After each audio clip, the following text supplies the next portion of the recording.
Percaya pada kekuatan sendiri, tidak mengenal menyerah, dan ikhlas dalam menunaikan kewajiban adalah nyanyian jiwa.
jiwa harus terjaga, mata hati harus terbiasa.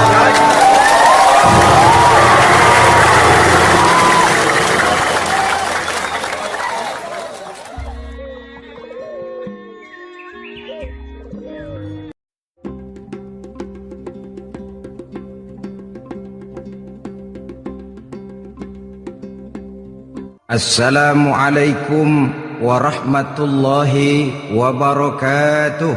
Waalaikumsalam warahmatullahi wabarakatuh. Alhamdulillah wassalatu wassalamu ala sayyidina Rasulillah sayyidina wa maulana Muhammad ibn Abdullah wa ala alihi wa sahbihi wa mawala. La haula wa la quwwata illa billah, amma ba'du. Saudara hadirin yang saya hormati, bagaimana tempat arwah-arwah yang sudah kembali menghadap Allah yang disebut mustaqarrul arwah itu? Macam-macam tingkatannya sesuai dengan profesi dan amalannya waktu di dunia. Ada roh-roh itu yang setelah pisah dengan jasad, artinya mati, ditempatkan di tempat yang disebut a'la iliyin, tempat yang tertinggi. Siapa ini? Arwahnya para nabi dan para rasul. Ini fi a'la iliyin, di tempat yang tertinggi. Arwahnya para nabi, arwahnya para rasul. Dan karena kita bukan nabi, bukan rasul, ya jangan mimpi dapat tempat fi a'la iliyin, kecuali kalau Allah menghendaki. Itu hak prerogatif Allah, tapi kan tidak adil kalau Allah melakukan itu. Ini kelompok roh-roh yang masuk golongan VIP. Wah, the first class. Para nabi, para rasul. Lalu ada pula roh-roh itu yang setelah pisah dengan jasadnya diumpamakan seperti burung-burung hijau yang berterbangan di perkebun-kebunan surga. Roh siapa mereka ini? Rohnya para syuhada, orang-orang yang mati syahid gugur membela agama. Nah, ini bedanya orang mati syahid dengan pahlawan, ya. Apa bedanya syuhada dengan pahlawan? Kalau syuhada, orang yang gugur membela agama, niatnya karena Allah, mati syahid. Kalau pahlawan, orang yang gugur membela negara, orang yang dianggap berjasa kepada pemerintah. Klimaksnya, kalau orang mati syahid jelas surga, tapi pahlawan belum tentu surga.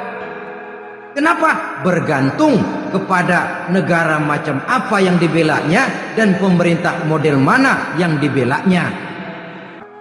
Bapak-bapak, ibu-ibu, saudara-saudara kaum muslimin rahimakumullah. Sudah menjadi keyakinan dalam kehidupan kita bahwa segala yang ada permulaannya tentu akan ada penghabisannya. Setiap yang punya awal mesti akan punya akhir. Tidak ada keabadian dalam kehidupan dunia ini. Semuanya datang dan pergi silih berganti, berubah oleh pergeseran masa dan pertukaran waktu. Demikianlah kalau kita mau merenungi kehidupan dari alam di sekitar kita. Sejak dari kehidupan tumbuh-tumbuhan, binatang, sampai kepada kehidupan kita, makhluk bernama manusia. Lihatlah kita manusia misalnya. Dimulai sejak kita terlahir ke alam ini, keluar dari alam rahim ibu, menjadi bayi yang merah tidak berdaya, untuk kemudian berangsur meningkat menjadi anak-anak. Dari kehidupan anak-anak berubah lagi kita menjadi remaja dengan segala keceriaan dan kelincahannya, dan dari masa remaja naik lagi kita memasuki usia dewasa. untuk kemudian berangsur memasuki hari tua. Lalu setelah kita memasuki hari tua, sehari, seminggu, sebulan, setahun, sampailah kita kepada batas waktu yang telah ditentukan oleh Allah, yang dinamakan ajal, dan bertemulah kita dengan yang disebut maut. Ini merupakan kepastian dalam kehidupan. Kalau saja kita mau merenung perubahan-perubahan yang terjadi pada diri kita, seharusnya membuat kita insaf dan sadar. Di kala remaja kita begitu lincah, punya rambut yang hitam ikal berderai, punya lesung di pipit, punya senyum yang indah menawan setiap orang yang melihat, punya kulit yang kencang dan bersih. Manakala kita memasuki hari tua, perubahan frontal pun terjadi. Kulit mulai jadi keriput, rambut yang tadinya hitam ikal berderai mulai memutih, nikmat berkurang, gigi yang tadinya utuh dan sanggup mengunyah apa saja, satu demi satu permisi meninggalkan kita. Sangat boleh jadi dikala remaja kita senyum semua orang terpikat, dikala hari tua dengan kulit yang keriput dan gigi yang tidak ada lagi, manakala kita senyum mungkin orang bakal lari dari sekitar kita. Kemana keindahan yang tadinya begitu menawan? Kemana senyum lesung pipit yang tadinya menarik perhatian orang? Pergi meninggalkan kita, berubah oleh pergeseran masa dan pertukaran waktu. Nah, bila maut datang menjemput kita, selesailah kehidupan sampai di situ? Ternyata belum.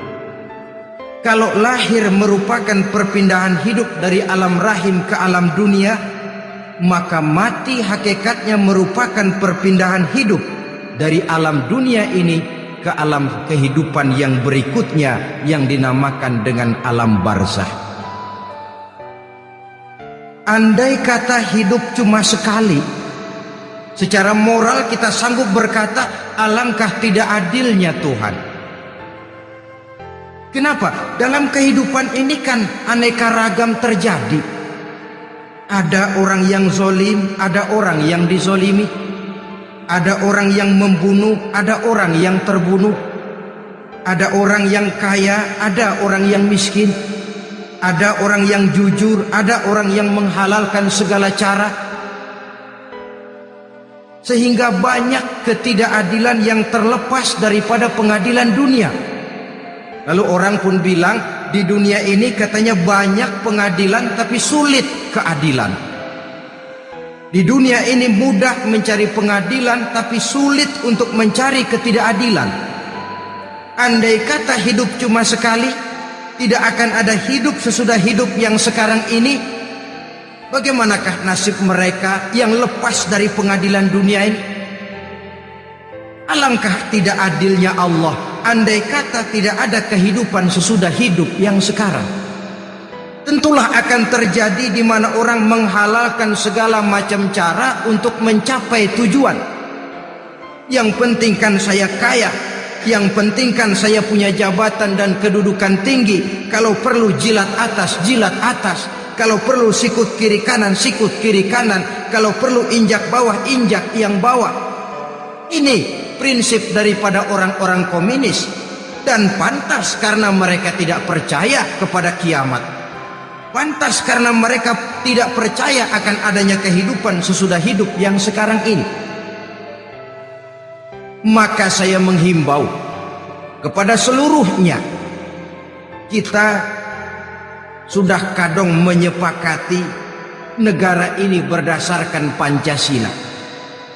Kita sudah kadung konsensus bahwa PKI dengan seluruh ajarannya tidak punya hak hidup di bumi Pancasila yang kita cintai ini. Maka salah satu ajaran PKI tujuan menghalalkan cara Kita orang Indonesia yang berbudi pekerti luhur, yang punya nilai budaya tinggi, janganlah sampai mencaci PKI, membubarkan PKI, mengutukkan PKI, tapi dalam kehidupan sehari-hari prakteknya prinsip komunis kita pakai. Apa itu? Tujuan menghalalkan cara. Asal sudah tujuan tercapai, cara apapun saja halal. Itu pandangan hidup orang yang tidak percaya kepada adanya hari akhirat. Sebagai muslim yang yakin akhirat ada, kiamat pasti akan datang. Hidup tidak cuma sekali. Maka kalau kita zalim, kalau kita berbuat aniaya, kalau kita melakukan korupsi, kalau kita merugikan orang lain, boleh jadi kita terlepas daripada pengadilan dunia. Tapi ingatlah, kita tidak akan pernah lepas dari pengadilan Allah, pengadilan Qadhi Rabbul Jalil, di mana kita akan diadili dengan seadil-adilnya, dan tidak satu perbuatan yang bersifat salah, yang bagaimanapun kecilnya, yang akan lepas dari pengadilan di akhirat itu nanti. Pantas saja kalau satu hari malaikat Jibril datang menasehati Rasulullah sallallahu alaihi wasallam, yang artinya juga menasehati kita semua. Apa kata malaikat Jibril kepada baginda Nabi? Ya Muhammad, ish ma syi'ta fa innaka mayyitun.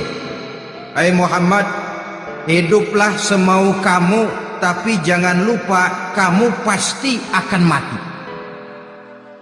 Kalau memang dilarang tidak terlarang, dicegah tidak tercegah, kamu mau melaksanakan hidup menurut maumu sendiri, persilahkan, hiduplah menurut mau dan gayamu. Tapi jangan lupa, fa innaka mayyitun, satu saat kau pasti bakal mati. Dan mati itu bukan akhir dari segalanya, dia babak baru bagi kehidupan selanjutnya. Silakan hidup menurut maumu, tapi jangan lupa kau pasti akan mati. Wa'mal ma syi'ta fa innaka majziyun bih. Kerjakan apa saja yang kamu mau. Kalau kau mau menghalalkan segala macam cara, persilahkan halalkan segala macam cara. Tapi jangan lupa kau akan mendapat balasan dari seluruh amal perbuatanmu. Wa ahbib ma syi'ta fa innaka mufariquhu. Dan cintailah apa saja yang mau kau cintai. Kau cintai anak istrimu, silahkan. Kau cintai harta bendamu, tafadhal. Kau cintai tanah airmu, kau cintai pangkat dan jabatanmu, persilahkan. Tapi jangan lupa, fa innaka mufariquhu, kau pasti akan berpisah dan akan meninggalkan segala yang kau cintai itu. Apa artinya ini buat kita? Ternyata sesudah maut datang menjemput kita, ada kehidupan sesudah hidup yang sekarang ini. Ini yang mendorong kita untuk dalam kehidupan di dunia ini tidak melakukan prinsip saenake dhewe, semaunya sendiri saja, asal perut kenyang, asal pangkat tinggi, asal harta dapat. Masa bodoh dengan merugikan orang lain, masa bodoh dengan menipu orang lain. Iku jenenge saenake dhewe. Muslim tidak diajarkan. Ingat manusia, setelah kau mati, setelah kiamat datang, kau akan dibangkitkan, kau akan dimintakan pertanggungan jawab tentang kehidupan yang sekarang ini. Saudara hadirin, oleh sebab itu kalau kita bicara soal kiamat, soal akhirat, ini memang masalah yang gaib, yang sepenuhnya tidak bisa dicernakkan dengan kemampuan penalaran intelektual. Dasar di dalam membicarakan ini tidak lain adalah iman kita kepada Allah Subhanahu wa ta'ala. Bukan cuma zaman sekarang, dari zamannya Nabi. Orang itu kalau sudah bicara kiamat, bicara akhirat, ada yang ragu-ragu, ada yang menolak sama sekali. Bukan dari zaman sekarang, dari zaman dulu. Pernah kok Satu saat Rasulullah itu dakwah, menceritakan saudara-saudara akan terjadi kiamat, di mana Allah akan membangkitkan manusia dari kuburnya untuk memintakan pertanggungan jawab. Ini dalam dakwahnya Nabi pidato macam itu. Apa reaksi orang? Yang beriman ya mantap, tapi yang tidak beriman, bajingan-bajingan Quraisy ini,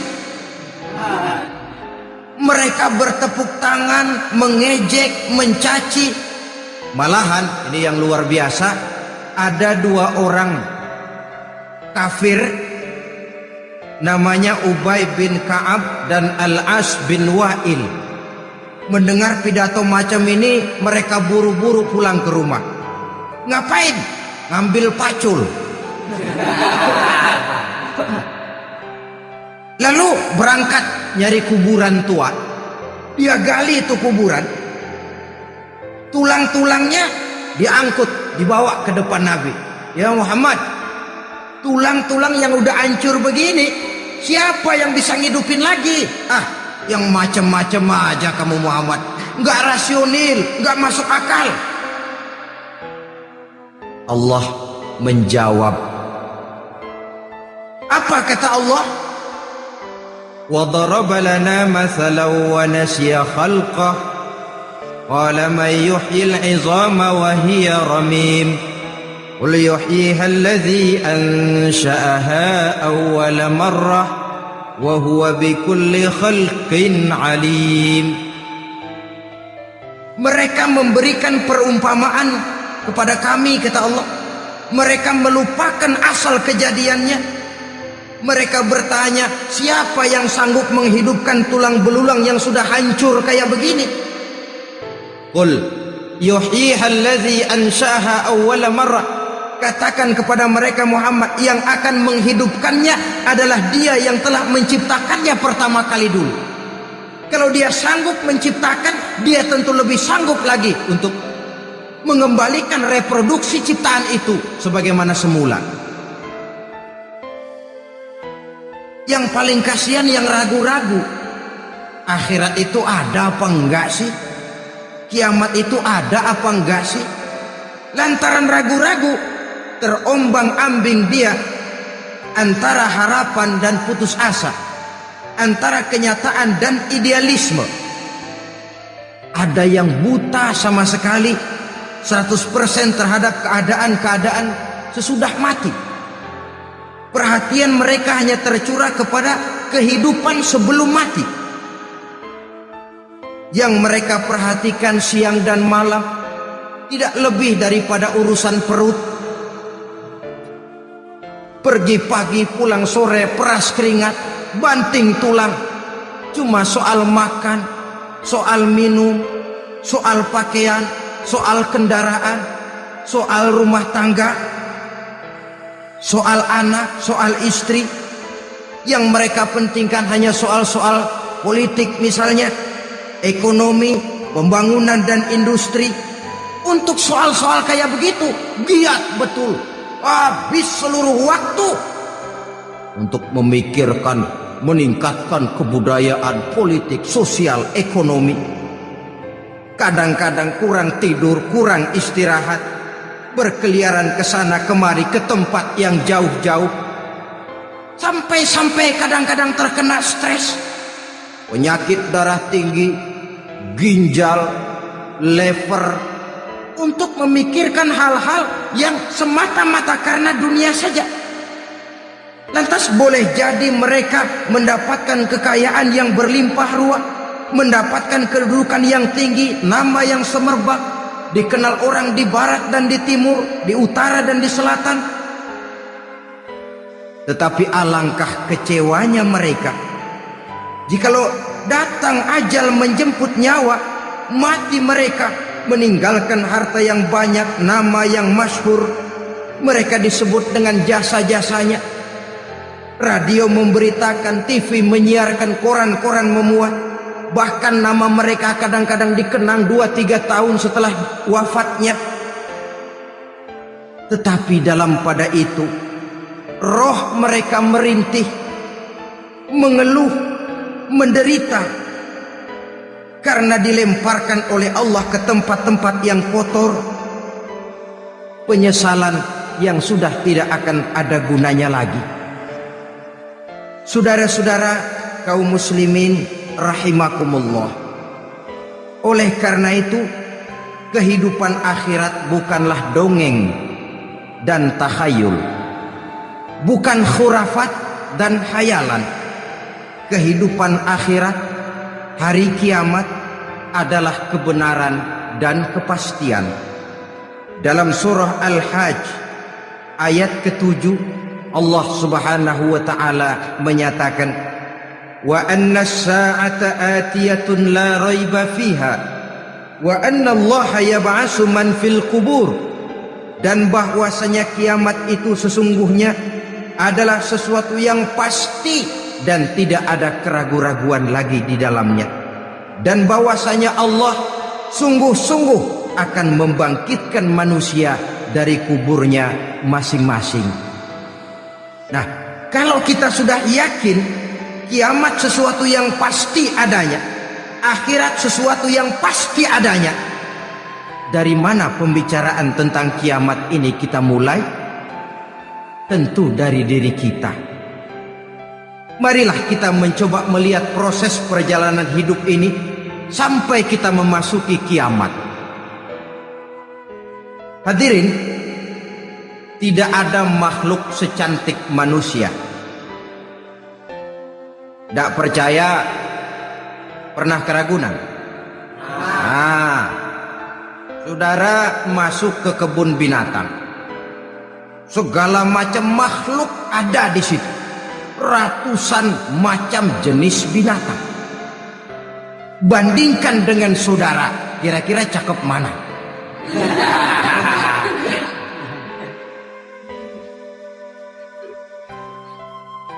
Dari seluruh makhluk yang diciptakan Allah itu, manusia fi ahsani taqwim, dalam bentuk yang paling sempurna, sejak susunan biologis sampai kemampuan berpikir. Biologis kita, ya Allah, diciptakan kita begini rupa, diberikan 2 kaki untuk berjalan, 2 tangan untuk bekerja, diberikan 2 mata, dua-duanya di depan. Pernah saudara mikir kalau mata kita yang satu di depan, yang satu di belakang? Ah, rasanya nggak laku kacamata.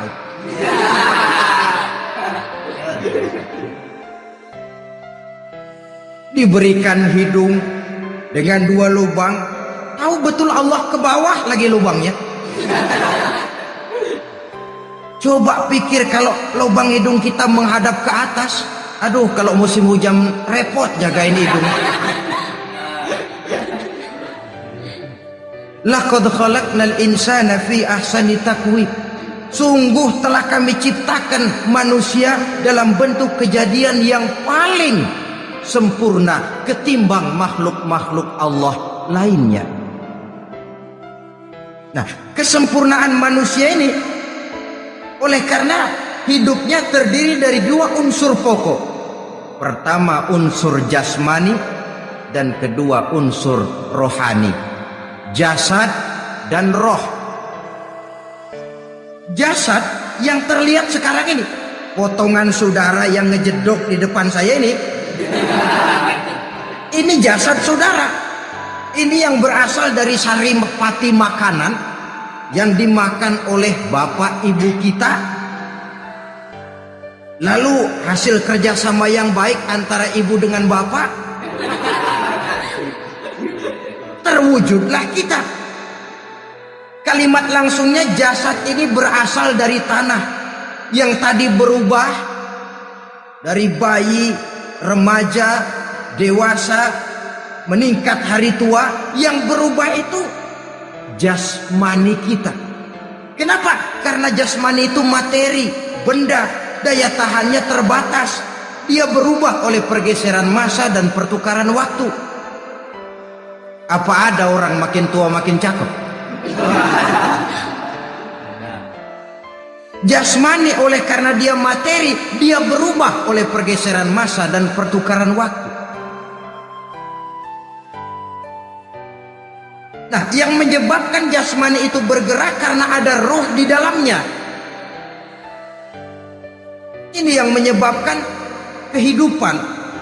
Ini yang menjadi sumber kehidupan, pusat kesadaran dan pengertian dalam kehidupan manusia.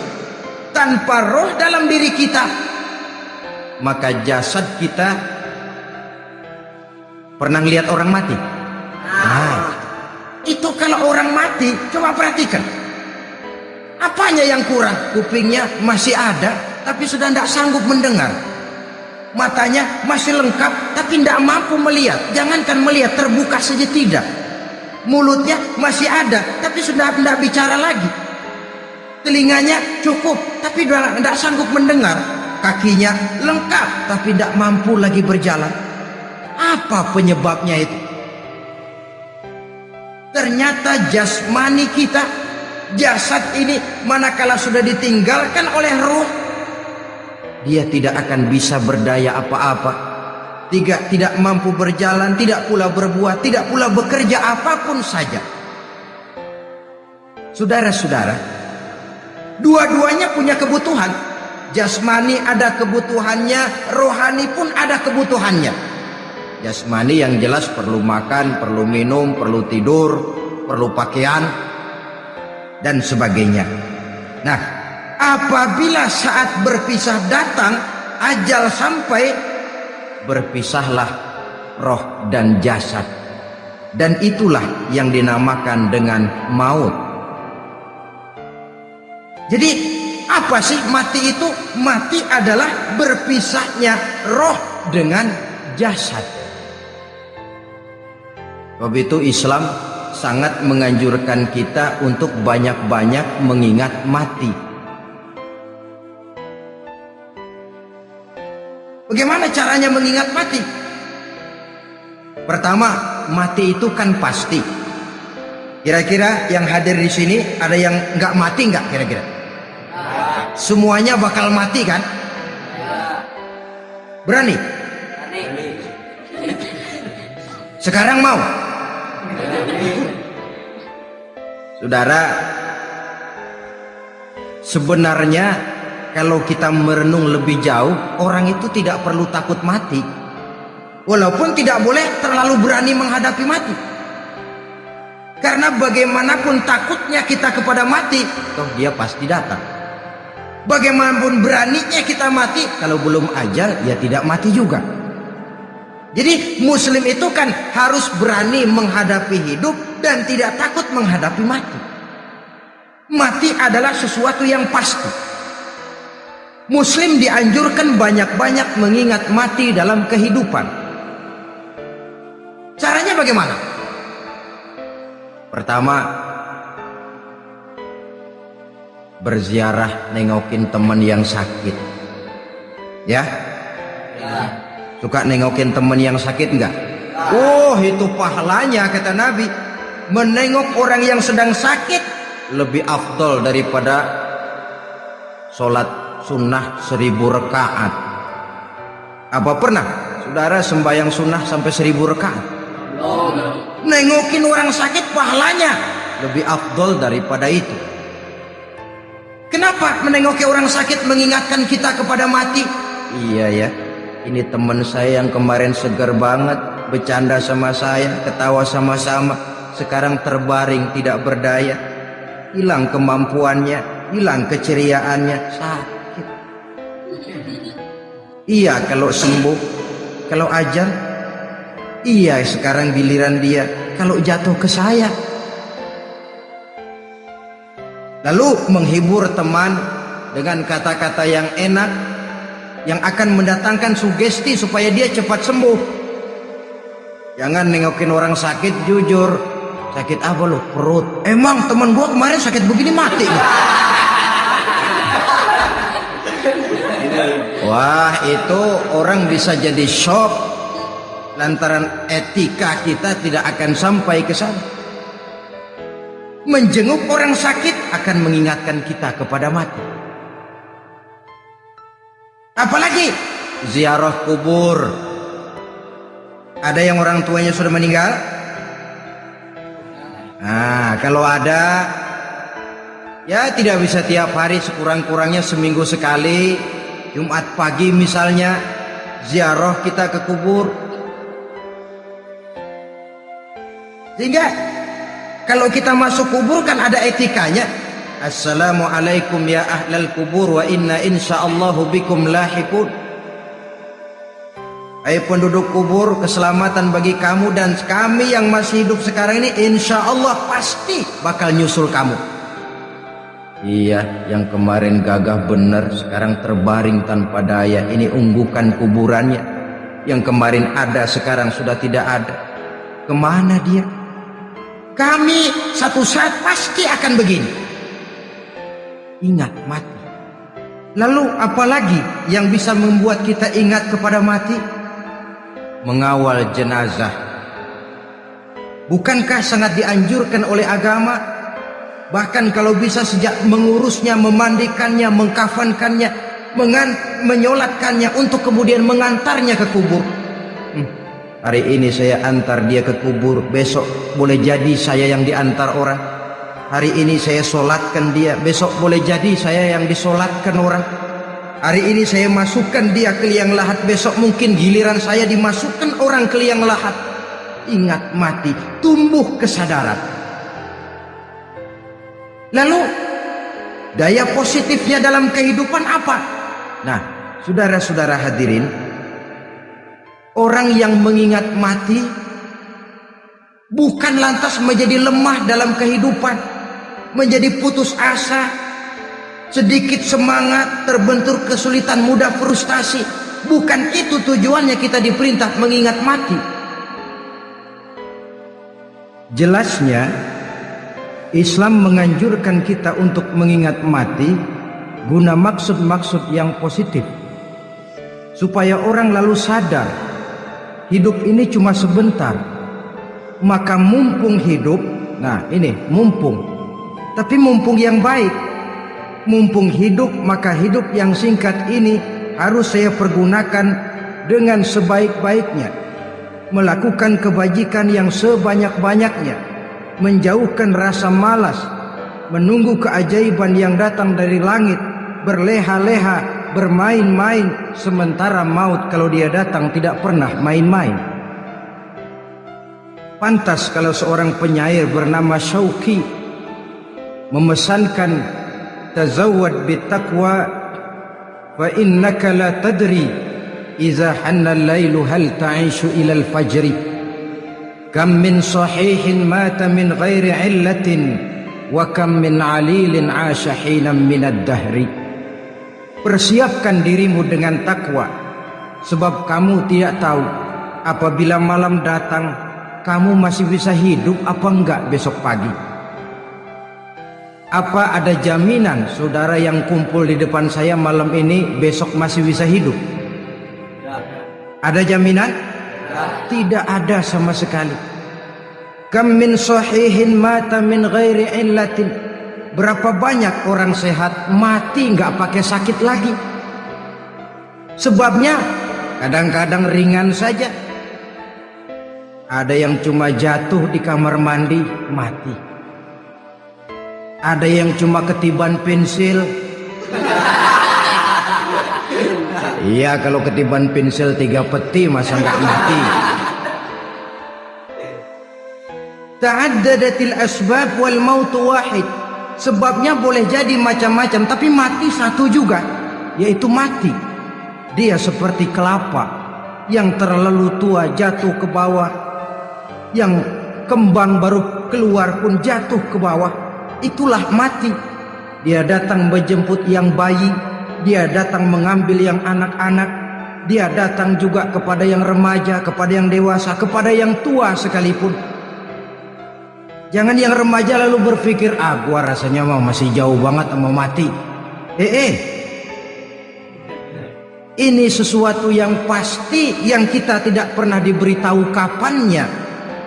Kalau dikasih tahu kapannya kan kita bisa, umpama malaikat maut datang ke rumah saya, saudara Zainuddin kau mati 80 tahun lagi. Wah, saya kan berhitung, masih lama, poya-poya aja dulu Tapi ini tidak pernah diberitahu kepada kita. Lantaran tidak diberitahu itulah kita perlu bersiap-siap dengan selalu mengingat-ingat mati yang mendorong kita untuk berbuat positif. Satu contoh peringatan mati yang mendatangkan positif pada peristiwa ketika turun perintah hijrah. Ketika di Mekah sudah terpepet turun perintah hijrah. Ini sahabat yang berangkat hijrah, jangan dikira semua bulat hati. Ada yang mikir, kalau saya hijrah berangkat dari Mekah ke Madinah, nanti di tengah jalan dicegat oleh kafir Quraisy lalu dibunuh, pan mati saya. Takut mati.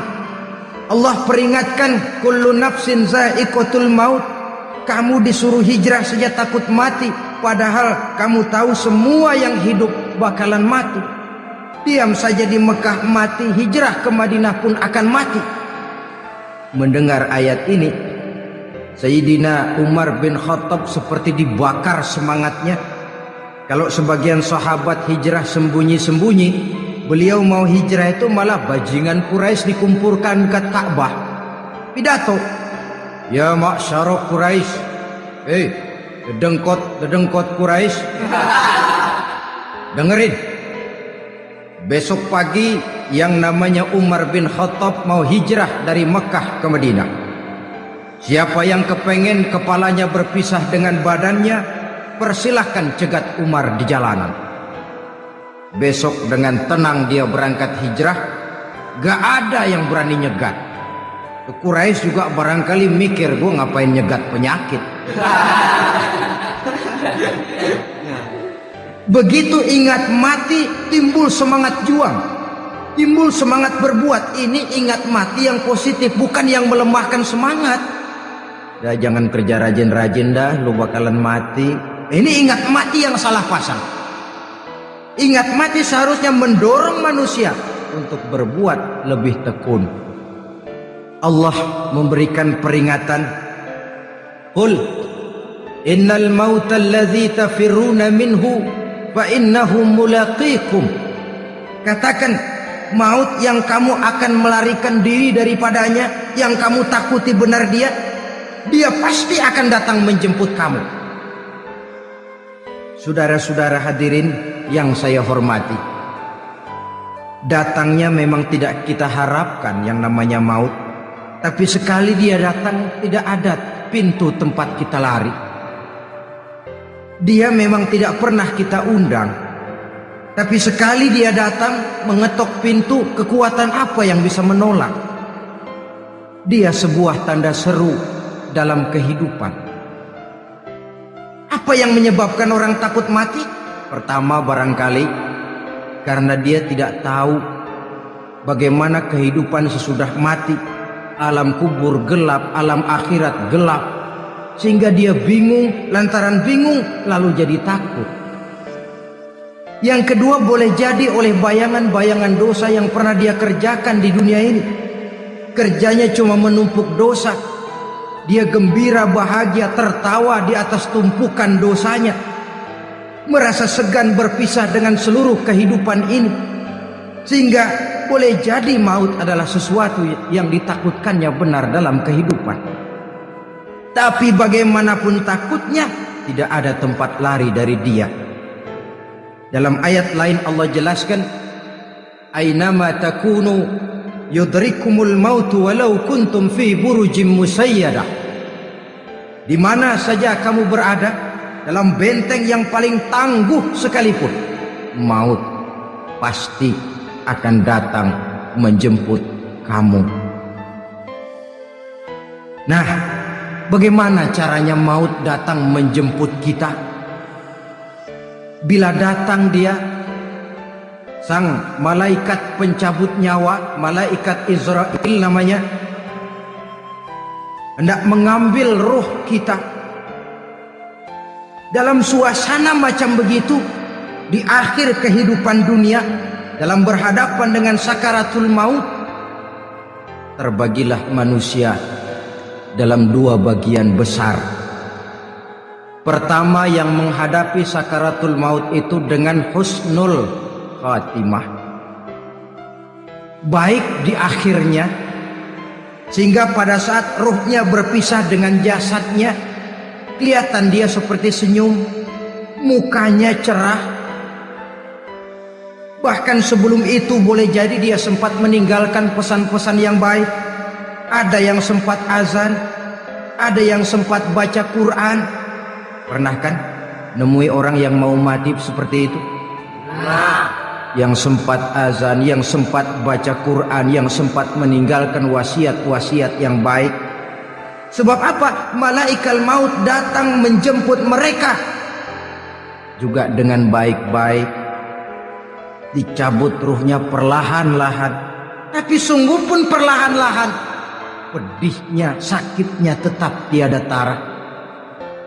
Rasulullah Shallallahu Alaihi Wasallam, dikala beliau hendak berhadapan dengan sakaratul maut, diceritakan mencelupkan tangannya ke dalam gelas berisi air, lalu mengusapkannya ke muka beliau seraya berdoa, "Ya Allah, mudahkan saya dalam menghadapi sekarat ini." Beliau juga yang mengatakan bahwa sakitnya sakaratul maut sama dengan 300 kali bacokan pedang. Sehingga kita diajarkan doa, di antara doa selamat itu kan ada Allahumma hawwin alaina bi sakaratil. Ya Allah, mudahkan saya di dalam menghadapi sakaratul maut itu. Ketika ruh ini keluar dari jasad, mata masih mengikuti ruh itu. Jika kadang-kadang ada yang matanya terbelalak dan tidak sempat ditutup, terbuka terus, mengikuti ruh itu keluar dari jasadnya. Adapun golongan kedua, manusia yang ketika berhadapan dengan sakaratul maut mendapatkan su'ul khatimah, jelek di penghabisannya. Sekaratnya sudah setengah mati, lalu jelek juga di akhirnya, mati dalam keadaan yang tidak baik, tidak terpuji. Ada yang lagi megang kartu, mati. Ada yang lagi di tempat ngadu ayam, mati. Ada yang lagi di tempat pelacuran, mati. Ada yang lagi megang botol minuman keras, mati. Nih barangkali malaikat maut gemes banget nariknya, lu bajingan, lu tarik terus dari lampu. Mati su'ul khatimah. Makanya bagus itu. Kadang-kadang di majelis-majelis taklim kan sering dibaca, ya Allah biha, ya Allah biha, ya Allah bihusnil khatimah. Kan ada itu? Ada enggak? Saudara hadirin, mohon agar oleh Allah kita diberikan husnul khatimah, baik di saat ruh akan berpisah dengan jasad. Ini sesuatu yang pasti. Sang malaikat maut datang menjemput nyawa. Setelah ruh berpisah dari badan, maka tinggallah sang badan, ditangisi oleh semua yang kita tinggalkan. Sehingga kepada putrinya Fatimah, ketika malaikat maut datang hendak menjemput baginda Nabi, beliau berkata kepada anaknya, Fatimah, kamu tahu siapa yang datang? Saya tidak tahu, Bapak. Yang datang hadimul lazat. Itu dia yang menghancurkan seluruh kesenangan dunia. Wa qati'u syahwat, yang memisahkan kita dengan seluruh yang kita cintai.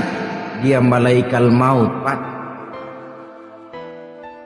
Manakala jasad sudah ditinggalkan oleh ruh, itulah yang dikerubungi orang. Anak menangis, istri menangis, orang tua bersedih, teman-teman merasa kehilangan, menangisi jasad. Diuruslah jasad kita, dimandikan sebagaimana mestinya, dikafankan dengan kain putih 3 lembar, itu yang hendak kita bawa kembali ke tempat asal kita. pakaian sutra, jas yang mereknya Switzerland wool, kain yang Samarinda, sepatu yang Belly atau Beltoni, jam tangan yang Rolex, kendaraan yang serba mewah. Tidak ada yang menyertai kita.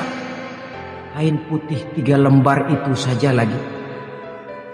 Demi setelah dikafankan, dibujurkan kita menghadap ke arah kiblat, orang banyak pun datang menyolatkan kita dengan 4 takbir, diiringi dengan doa.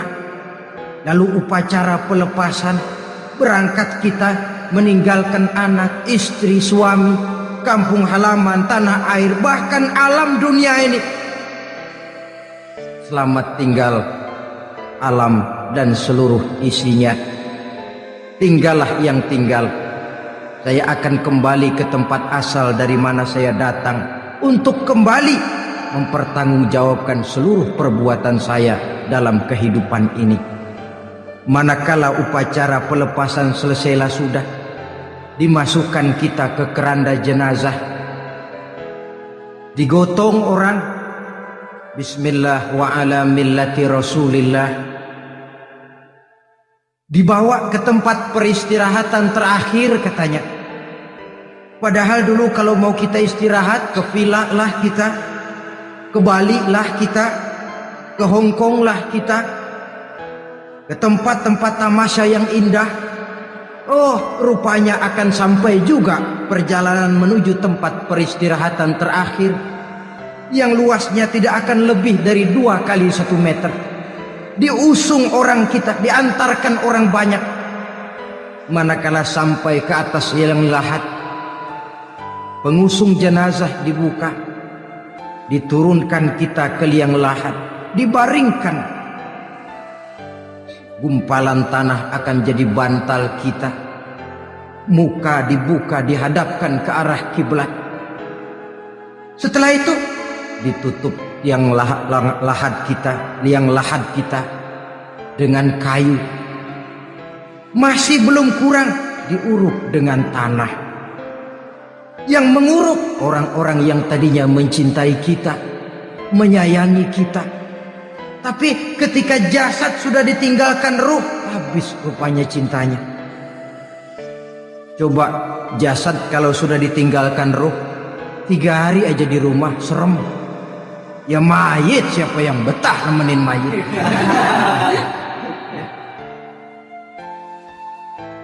Lalu bila upacara pemakaman selesai, maka berusahalah semuanya. Para pengantar akan kembali ke rumahnya masing-masing. Maka masuk kita ke alam kehidupan, yaitu yang disebut alam barzakh atau alam kubur. Apa selesai hidup sampai di situ? Tidak. Hanya beberapa langkah setelah yang mengantar kita pulang. Diriwayatkan dalam hadis Bukhari dan Muslim, bila seseorang sudah diletakkan di kuburnya, lalu yang mengantar kembali pulang, maka roh si mayit akan dapat mendengar bunyi terompah orang yang pulang itu. Bunyi terompahnya terdengar. Datang 2 malaikat menanyakan dia dengan pertanyaan-pertanyaan yang kalau bisa dijawab dengan betul.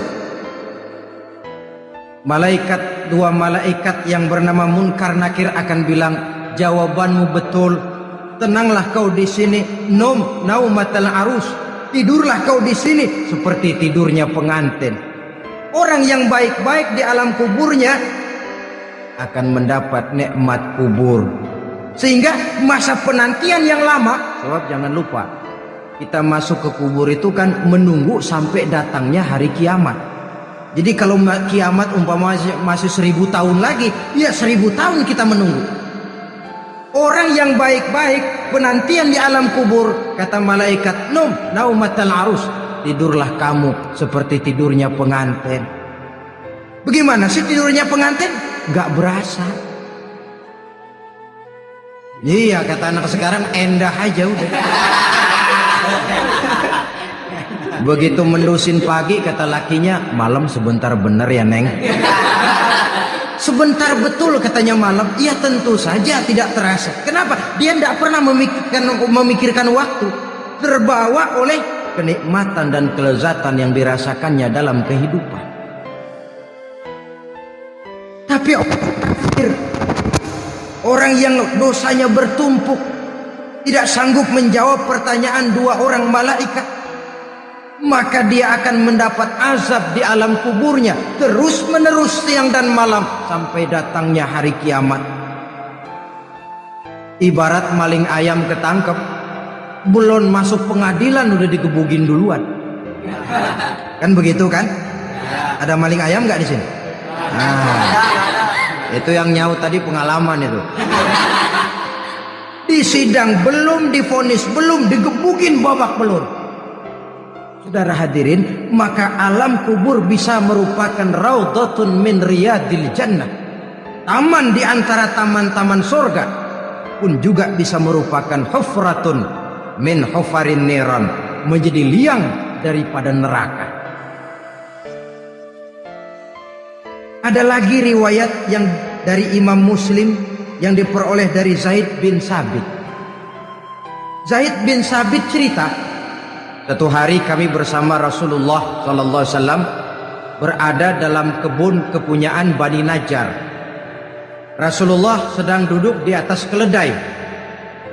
Tiba-tiba entah bagaimana itu keledai terkejut, kaget, berontak, hampir Rasulullah jatuh. Rasulullah kemudian bertanya, rupanya di kebun itu ada kuburan tua, 5 atau 4 kuburan. Rasulullah lalu bertanya, saudara-saudara ada yang tahu nggak ini kuburan siapa?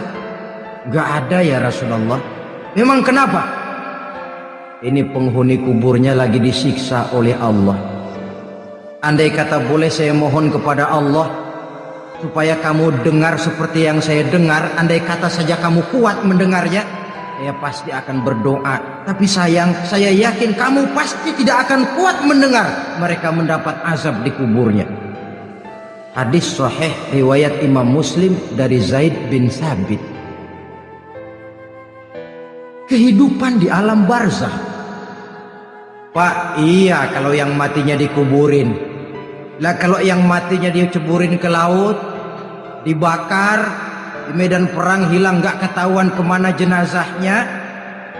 Saudara, hilang kek, dikubur kek, di dalam lautan direndam kek, itu kan cuma logika kita.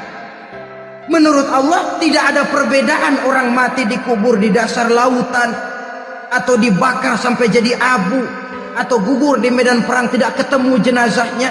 Entah mereka tetap masuk ke alam barzah namanya.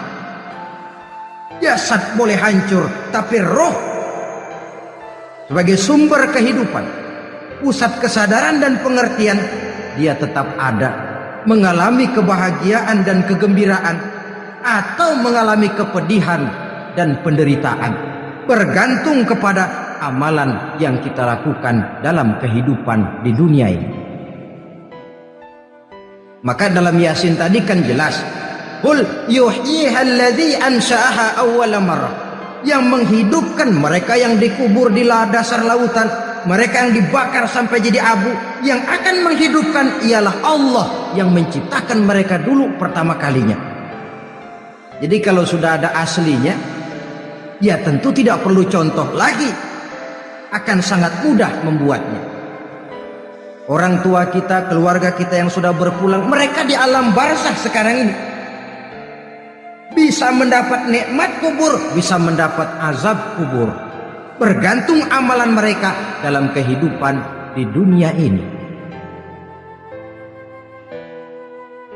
Dalam Musnad Imam Ahmad dan Sahih Abi Hatim malah ada tambahan riwayat, orang yang banyak kebajikannya di dunia, amalannya akan datang menemani dia. Sholatnya dekat kepalanya, puasa sebelah kanan, zakat sebelah kiri, menghibur dia.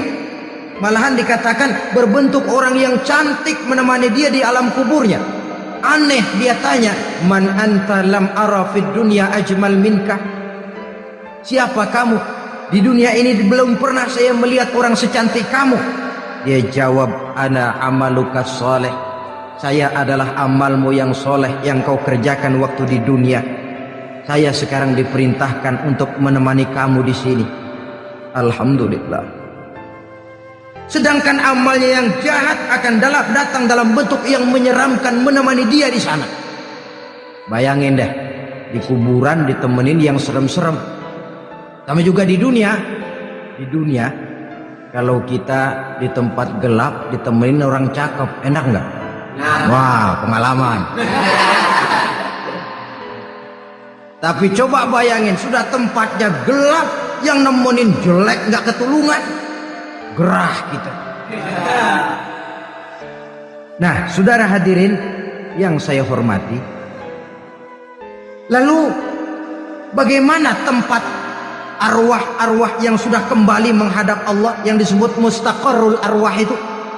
Macam-macam tingkatannya sesuai dengan profesi dan amalannya waktu di dunia. Ada roh-roh itu yang setelah pisah dengan jasad, artinya mati, ditempatkan di tempat yang disebut a'la iliyin, tempat yang tertinggi. Siapa ini? Arwahnya para nabi dan para rasul. Ini fi a'la iliyin, di tempat yang tertinggi. Arwahnya para nabi, arwahnya para rasul. Dan karena kita bukan nabi, bukan rasul, ya jangan mimpi dapat tempat fi a'la iliyin, kecuali kalau Allah menghendaki. Itu hak prerogatif Allah, tapi kan tidak adil kalau Allah melakukan itu. Ini kelompok roh-roh yang masuk golongan VIP. Wah, the first class. Para nabi, para rasul. Lalu ada pula roh-roh itu yang setelah pisah dengan jasadnya diumpamakan seperti burung-burung hijau yang berterbangan di perkebun-kebunan surga. Roh siapa mereka ini? Rohnya para syuhada, orang-orang yang mati syahid gugur membela agama. Nah, ini bedanya orang mati syahid dengan pahlawan, ya. Apa bedanya syuhada dengan pahlawan? Kalau syuhada, orang yang gugur membela agama, niatnya karena Allah, mati syahid. Kalau pahlawan, orang yang gugur membela negara, orang yang dianggap berjasa kepada pemerintah. Klimaksnya, kalau orang mati syahid jelas surga, tapi pahlawan belum tentu surga. Kenapa? Bergantung kepada negara macam apa yang dibelanya dan pemerintah model mana yang dibelanya. Inilah saja pertemuan kita pada kesempatan kali ini. Terima kasih banyak atas segala perhatian. Mohon maaf atas segala kekurangan. Wabillahi taufiq wal hidayah. Wassalamualaikum warahmatullahi wabarakatuh. Hari berbangkit.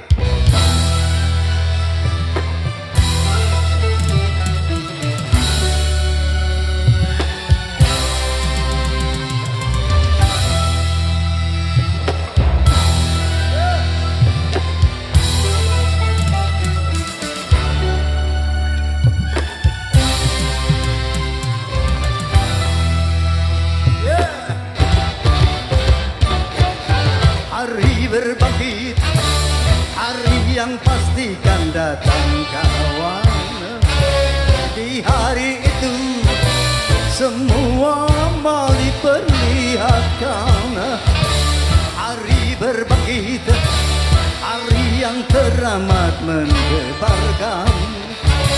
Di hari itu pahala dan dosa diperhitungkan. Celaka bagi siapa yang suka mengingkarinya. Celaka bagi siapa yang suka berbuat dosa.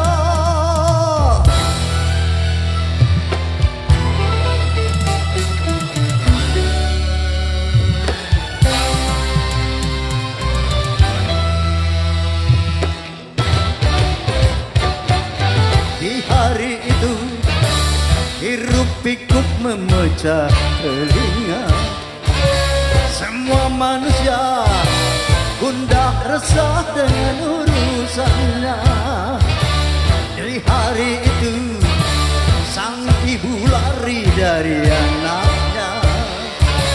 Tak seorang pun yang dapat menolong sesamanya. Celaka, celaka bagi siapa yang suka mengingkarinya. Celaka, celaka bagi siapa yang suka berbuat dosa.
Tuhan memperingatkan tentang hari peradilan. Akan luput sedebu perbuatan, semua diperhitungkan.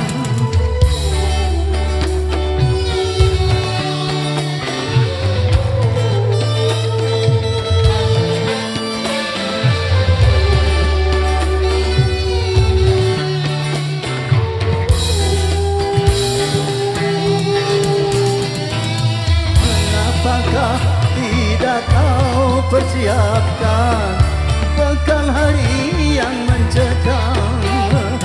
Tiap nafas hanya kau pergunakan cuma untuk keduniaan. Selagi masih ada kesempatan, tabatlah dan beriman. Bila nyawa sudah di kerongkongan, tertolak penyesalan.